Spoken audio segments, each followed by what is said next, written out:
If you think you understand what punishment means, this story will change your mind. On the remote northern edge of California, near the mist-covered forests of Crescent City, sits a place that even hardened inmates call the end of the line. Pelican Bay State Prison, a fortress of gray concrete and silence, home to the most dangerous and the most forgotten. It was built for control. Every corridor, every door, every second of every day was designed to break the will of men who refused to obey. But in the summer of 2013, something happened behind those walls that no one, not even the California Department of Corrections, saw coming.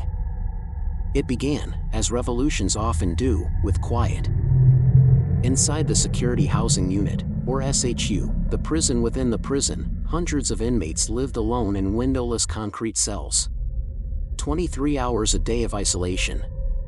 1 hour of exercise in a small yard, surrounded by 20-foot walls and steel mesh ceilings. No phone calls. No contact. No hope. The SHU was meant for punishment, but for many, it became a life sentence of psychological collapse. Men who hadn't touched another human being in decades were beginning to unravel. They talked to the walls, screamed into the vents, carved letters on the floor that no one would read. The state said these were validated gang members, the worst of the worst. The inmates said something else entirely. They said it was torture. For years, inmates in Pelican Bay had been filing complaints, lawsuits, and letters to human rights groups, begging someone to see what was happening inside. They claimed that men were being thrown into solitary indefinitely, not for violent acts, but for things as small as possessing drawings, writings, or even names that the prison claimed were gang-affiliated. And then one day, a single letter changed everything.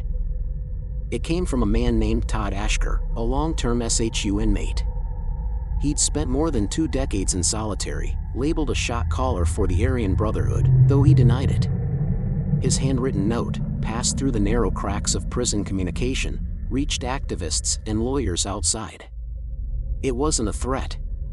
It was a plea. He called for a peaceful protest. His idea was simple but radical. If the state wouldn't listen to their words, it would have to listen to their silence and their hunger. On July 8, 2013, when guards came by with breakfast trays, over 30,000 inmates across California refused to eat. It was the largest coordinated prison hunger strike in U.S. history. The message was clear: end long-term solitary confinement. End indefinite SHU terms. End the dehumanization. At first, officials thought it was a bluff, a burst of defiance that would collapse in days. But by the end of the week, the numbers hadn't dropped. Men across dozens of facilities, from San Quentin to Folsom to Corcoran, were refusing food. Word had spread through letters, coded notes, and whispers in yard time. The movement had grown far beyond Pelican Bay. The warden at Pelican Bay ordered increased monitoring. Nurses were sent cell to cell, checking vitals. Inmates were warned that participation could mean disciplinary action, or worse. Still, they didn't eat. Day 3. Day 5. Day 10. By day 15, hundreds of men were collapsing in their cells. Some couldn't stand. Others were vomiting bile. Still, the trays went untouched. What terrified officials wasn't the hunger, it was the unity. For decades, California's prisons had been ruled by racial divisions and gang codes, white against black, Southern Hispanics against Northern Hispanics. But now, these same groups were communicating, sharing strategies, coordinating messages. The strike had erased boundaries that violence never could. Underneath the hunger was something far more dangerous to the system: solidarity. News began to spread outside. Families protested outside the prison gates, holding signs that read, "We are human too." Media crews arrived, and for the first time, the world saw what Pelican Bay really was: a labyrinth of isolation, silence, and invisible suffering. But inside the SHU, the state's patience was thinning. Guards began conducting random searches, confiscating letters, and transferring suspected leaders to other facilities. The goal was clear: break communication, break coordination, break spirit. On day 20, one guard, speaking off record, said quietly, "They're not just starving their bodies. They're starving the system." By the fourth week, emergency medical teams were stationed on site. The California Department of Corrections announced that any inmate who refused food for more than 30 days could be force-fed under court order. Still, the men held out. Todd Ashker's letters kept circulating through legal channels, defying the walls. In one, he wrote, "We are not asking for sympathy. We are asking for recognition that we are human beings." That one sentence, handwritten by a man buried in concrete, became the rallying cry for a movement that was no longer just about Pelican Bay. It was about what America was willing to tolerate behind the name of justice. But while the media framed it as a moral uprising, inside the SHU something else was happening, something the public couldn't see. As guards conducted nightly rounds, they noticed faint tapping sounds echoing through the walls. It wasn't random. It was communication, Morse code through plumbing lines. Across cell blocks, men were sending coded updates: who had collapsed, who was still holding, who had broken.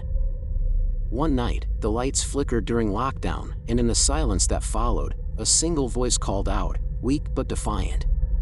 Another answered. Then another. For the first time in years, the SHU wasn't silent. And that was when officials realized this wasn't a protest anymore. It was an uprising of the human will.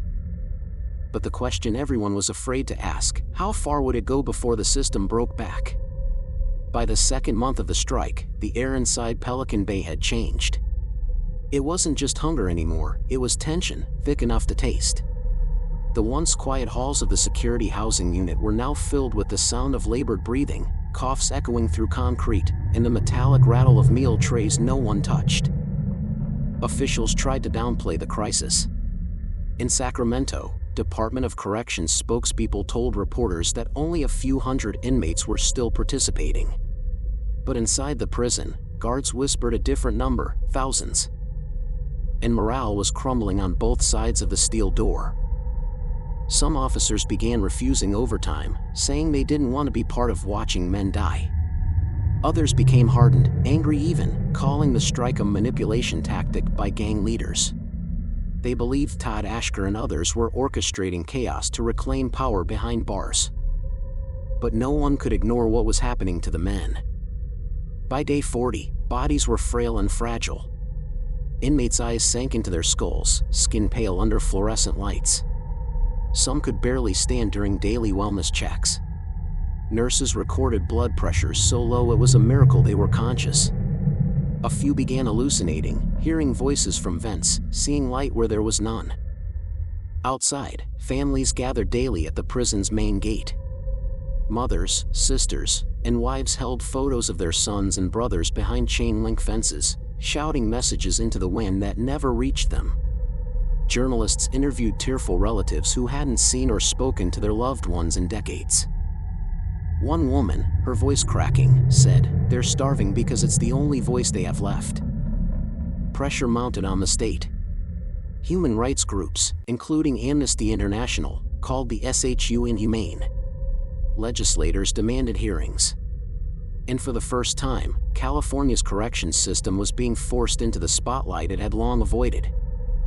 But inside those walls, hope was fading. The inmates who led the movement, men like Todd Ashker, Arturo Castellanos, and Antonio Guillen, were being shuffled into deeper isolation, cut off from all communication.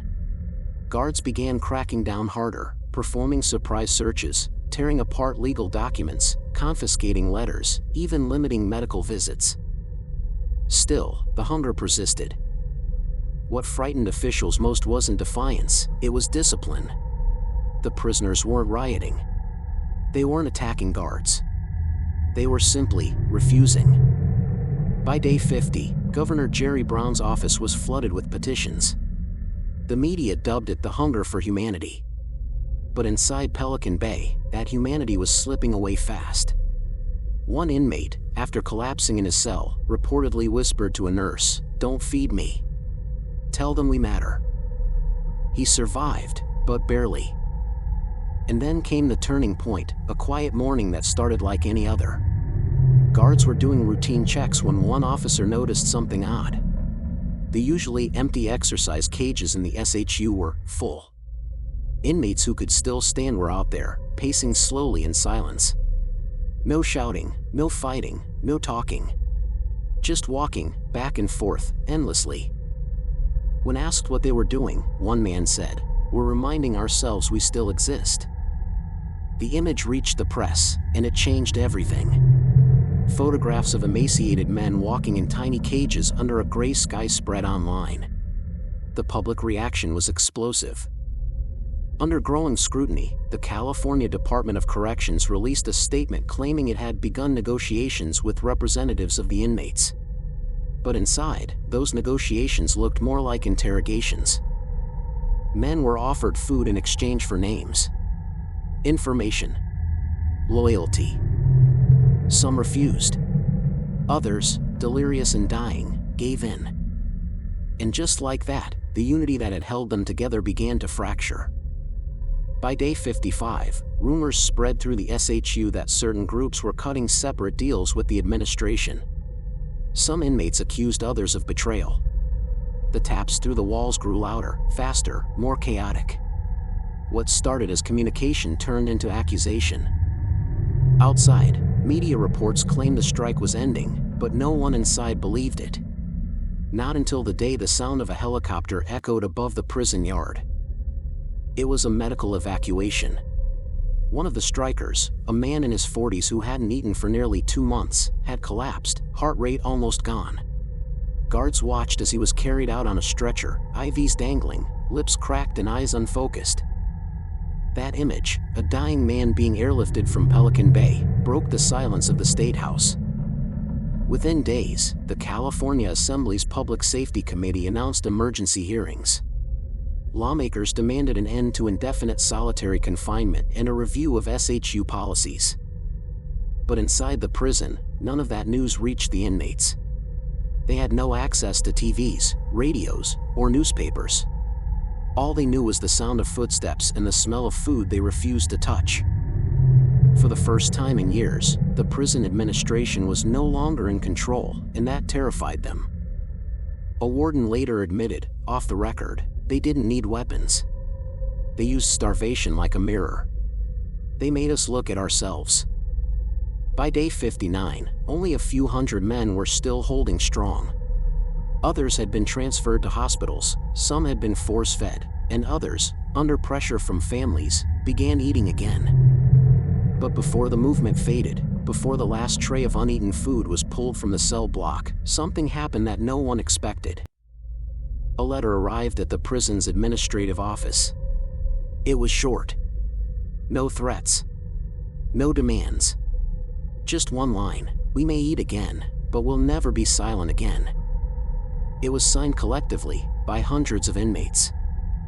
The state called the strike over. But inside Pelican Bay, everyone knew it wasn't an end, it was a pause. Because what had started as a protest against hunger had become something much deeper, a war over what it means to be human. And as the system celebrated the restoration of order, the inmates began preparing for something even bigger, something that would reach beyond Pelican Bay, beyond California, and shake the entire foundation of the American prison system. When the strike ended in late 2013, Pelican Bay returned to its routine of silence, the mechanical clang of doors, the shuffle of boots, the sound of nothing. The state declared victory. Officials said the system had prevailed against manipulation. The news cycle moved on. But inside those windowless cells, something irreversible had changed. For the first time in decades, the men in the security housing unit felt visible. Their voices, even the faint ones, had reached the outside world. And that visibility was more powerful than any riot, any escape, any act of rebellion they could have imagined. But the price of that visibility was heavy. In the months following the hunger strike, many of the organizers were transferred to other maximum security prisons, scattered across the state. Some were placed under closer watch, stripped of privileges, and denied visits. Others were quietly moved into mental health observation cells, their bodies too weak to recover fully. The system had won back control, but it had lost something deeper: its secrecy. The hearings that followed the strike exposed what had long been hidden. Legislators toured the SHU for the first time, walking through narrow gray corridors lined with small steel doors. What they saw shocked them: men living in perpetual fluorescent twilight, many with no disciplinary write-ups in years, some there only because of suspected gang association. One lawmaker later said, "You could feel the despair in the air." Public pressure grew. Civil rights attorneys began filing lawsuits challenging the legality of long-term solitary confinement. Newspapers ran editorials questioning whether the SHU was justice or psychological punishment. And then, something rare happened. The state began to bend. By 2015, California agreed to a landmark settlement that limited the use of indefinite solitary confinement. Hundreds of inmates who had spent decades in isolation were transferred back to general population yards. Todd Ashker and his co-plaintiffs, the same men who had risked dying in silence, had forced the system to change from the inside out. But change, even when it's written into law, moves slowly behind concrete walls. In Pelican Bay, the SHU still stood. The doors still locked the same. The lights still hummed through the night. The hunger strike had ended, but the hunger, the deeper kind, for recognition, for dignity, never did. One guard who had been there through it all described the aftermath best: "They didn't break the prison. They broke the illusion that the prison was working." Outside, human rights activists called it a victory for decency. Inside, men who had spent 20 years talking to walls were suddenly standing in open yards, blinking under real sunlight. Some wept. Others just stood there, silent, unsure of what freedom inside prison even meant. One former SHU inmate told a reporter later, "When I felt the wind again, I didn't know whether to smile or cry. It felt like the world had forgotten me, and then remembered I was still breathing." For the officers who had worked the SHU, the aftermath was complicated. Many had spent years believing they were keeping California safe from its most dangerous criminals. Now, they were being told that the system they served had been wrong. Some left the department altogether, unable to reconcile what they'd seen. Others stayed, convinced the reforms would fail. But for the inmates, the meaning of victory wasn't in policy, it was an acknowledgement. For decades, the SHU had erased their names, their faces, their identities. Now, journalists and lawmakers spoke those names aloud. They were no longer just numbers. By 2016, the California Department of Corrections began emptying parts of Pelican Bay's SHU. Reporters filmed the process, men being moved from cells where they had spent half their lives. The footage showed nothing dramatic, no violence, no shouting. Just men walking slowly down long hallways, carrying small boxes of personal belongings. And yet, for those who had survived the strike, it felt monumental. It wasn't just about food or confinement. It was about power, the power to be heard in a place designed to silence. Todd Ashker, still imprisoned, wrote one last public statement after the settlement. It read, "We starve not to die, but to be remembered." Those words echoed far beyond Pelican Bay. Across the United States, prisoners began organizing similar hunger strikes, demanding reform, drawing inspiration from the 2013 protest. California's experiment in permanent isolation had become a cautionary tale, a reminder that when you cage a man long enough, he doesn't stop being human, he just becomes something the system can no longer control. Years later, journalists who returned to Pelican Bay found that parts of the old SHU had been converted into administrative offices. The same rooms where men once screamed into the walls now held filing cabinets and desks. But if you walked those halls at night, guards said, the air still carried a weight, not fear, not anger, but memory. One officer, speaking quietly under the hum of the lights, said, "Sometimes I still hear them. Not voices, just silence. It's the kind of silence that stays with you." And maybe that's what the strike left behind, not just change, but a haunting. The haunting of a system forced to look into its own reflection and see what it had become. Because behind every locked door, every tray of uneaten food, every man who whispered through a vent just to be heard, there was a truth the world could no longer ignore. Justice isn't just about who you punish. It's about who you choose to see. If you think this story was intense, the next one will leave you speechless. Subscribe for more true crime stories that'll keep you on the edge of your seat.